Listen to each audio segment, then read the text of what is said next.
Assalamualaikum warahmatullahi wabarakatuh. Perkenalkan, nama saya Cici Adelia dari kelas I, Stambuk 182220.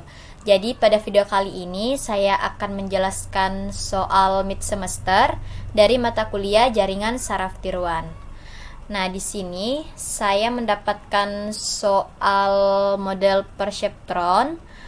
Di sini ada tabel X1, X2 dengan target. Nah, di sini untuk nilai X1-nya yaitu 0,2, 0,2, 0,9, 0,9. Kemudian nilai X2-nya 0,2, 0,9, 0,2, 0,9. Kemudian targetnya yaitu 0, 0, 0, 1. Di sini nilai learning rate atau alfanya yaitu 0,8. Kemudian bobot awal W1 dengan W2 itu 0. Kemudian bias atau B-nya itu nilainya 0. Nah, di sini saya akan menjelaskan untuk epoch ke-1, data ke-1. Nah, di sini ada nilai X1 0,2. 0,2 ini didapat dari sini. Selanjutnya X2 nilainya 0,2 diambil dari sini. Kemudian T itu atau target sama dengan 0 diambil dari tabel yang ada di sini. Maka untuk melakukan perhitungan Y-in-nya kita masukkan rumus B bias ditambah dengan sigma XI dikali WI. Di sini kita masukkan nilai biasnya yaitu 0. Ini kita masukkan nilai bias, kemudian kita tambah dengan nilai X1 yang di sini 0,2. Kemudian kita masukkan nilai W1-nya yaitu 0. Kemudian kita tambah dengan nilai X2. Nilai X2-nya 0,2 dari sini dan nilai W2-nya 0 diambil dari sini. Maka diperoleh hasil 0. Nah, di sini ada fungsi aktivasi Y output. Nilainya 0 jika Y-in-nya itu kurang dari 0,5. Nilainya 1 jika Y-in-nya itu lebih dari 0,5 atau sama dengan 0,5. Nah, di sini nilai Y-in yang diperoleh itu dia kurang dari 0,5, maka hasil aktivasi yang diperoleh itu adalah 0. Nah, di sini karena hasil aktivasi yang diperoleh itu 0, itu sama dengan target, maka tidak diperlukan perubahan bobot dan bias. Sehingga W1 baru sama dengan W1 lama nilainya masih sama yaitu 0, W2 baru sama dengan W2 lama nilainya masih sama yaitu 0, B baru sama dengan B lama nilainya masih sama yaitu 0.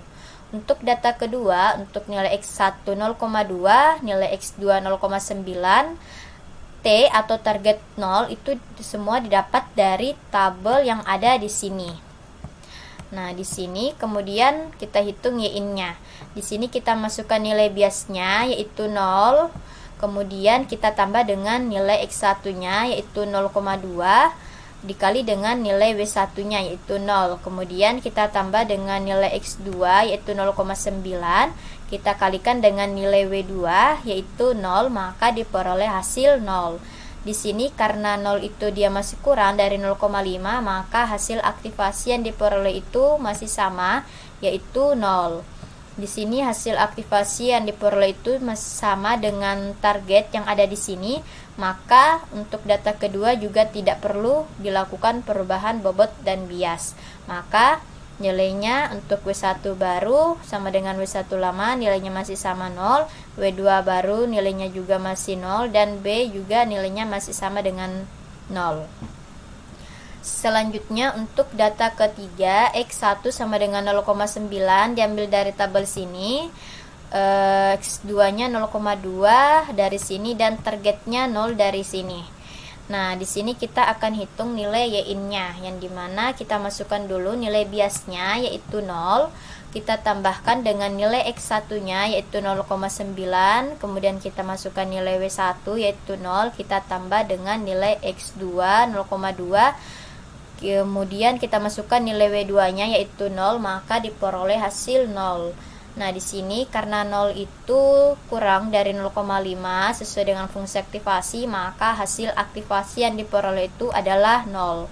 Nah, di sini hasil aktivasi yang diperoleh itu sesuai dengan target yang ada di sini, maka tidak diperlukan perubahan bobot dan bias, sehingga nilai untuk W1 baru itu masih sama seperti tadi, nilainya 0, W2 baru sama dengan W2 lama, nilainya juga masih sama 0, B baru sama dengan B lama, nilainya juga masih sama dengan 0.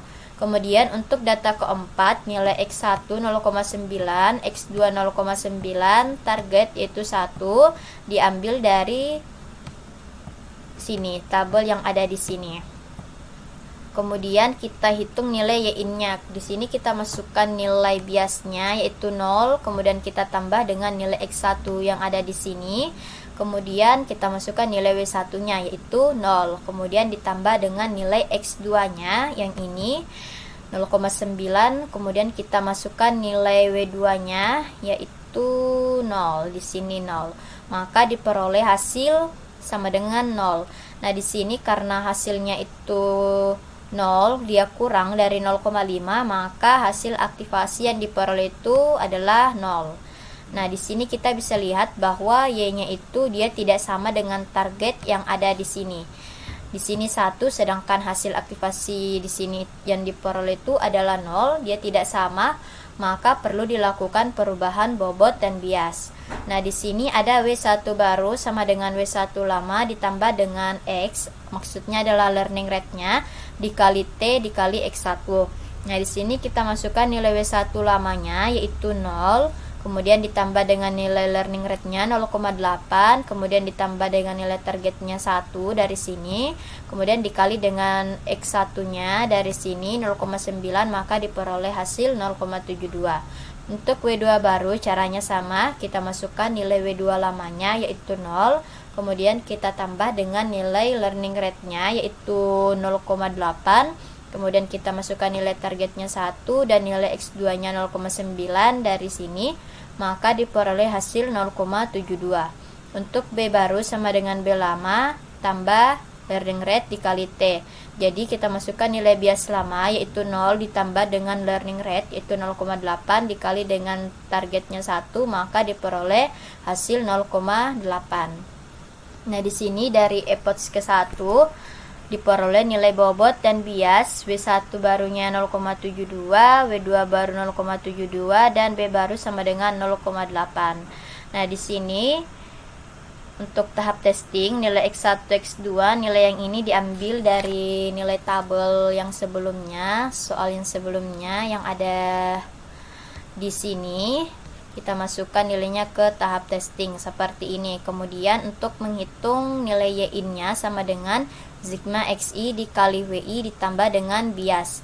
Nah, di sini nilai ini itu didapatkan dari nilai X1 yang ada di sini. Kemudian ini 0,72 yang ini diperoleh dari hasil yang sudah didapatkan di sini. Kemudian ini nilai ini adalah nilai X2 yang diperoleh dari sini. Kemudian kita kalikan dengan nilai W2 yang ini yaitu 0,72, kemudian kita tambahkan dengan nilai B baru 0,8, maka diperoleh hasil seperti ini. Nah, di sini kita bisa lihat bahwa di sini untuk Y-in-nya itu ada ketentuan nilainya 1 jika Y-in-nya itu lebih atau sama dengan 0,5. Nilainya 0 jika Y-in-nya itu kurang dari 0,5. Min 1 jika Y-in-nya itu dia kurang dari min 0,5. Nah, di sini hasil yang diperoleh itu dia lebih dari 0,5, maka nilai Y-in-nya itu 1111. Sedangkan target yang harus dicapai adalah 0001. Maka di sini kita bisa tarik kesimpulan bahwa nilai Y-in itu tidak sama dengan target yang diinginkan. Berarti inputan pada X1 dan X2-nya itu tidak dapat mengenali pola yang diberikan. Nah, selanjutnya saya akan menjelaskan Excel-nya. Di sini ada epoch ke-1 sampai dengan epoch ke-20. Nah, kemudian di sini kita masukkan nilai X1-nya dengan X2-nya sesuai dengan soal.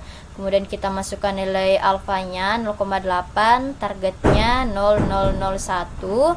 Kemudian untuk nilai Y-in. Nah, nilai Y-in-nya itu caranya kita cara hitungnya kita masukkan rumus sama dengan yang ini itu kita tambahkan dengan nilai X1, kemudian kita kalikan dengan nilai yang ini. Kemudian kita tambah dengan X2 ini dikali dengan W2 ini, maka diperoleh hasil 0. Untuk outputnya juga seperti ini, diperoleh hasil 0. Untuk W1-nya yaitu J6. J6-nya itu didapat dari sini, 0 ditambah dengan alfa dikali target dikali dengan X1, maka diperoleh hasil 0. Untuk W2-nya yang ini kita tambahkan dengan alfa dikali target dikali dengan X2, maka diperoleh hasil 0. Untuk biasnya yaitu yang ini kita tambahkan dengan nilai learning rate-nya 0,8 dikali dengan target, maka diperoleh hasil 0. Cara ini kita lakukan sampai dengan epoch ke-20. Nah, di sini kita bisa lihat bahwa target yang diinginkan itu dia masih belum sama sampai dengan epoch ke-20, maka untuk inputan X1 dan X2-nya itu dia tidak dapat mengenali pola. Oke, itu saja dari saya. Mohon maaf apabila terdapat kesalahan. Wabillahi taufiq wal hidayah. Wassalamualaikum warahmatullahi wabarakatuh.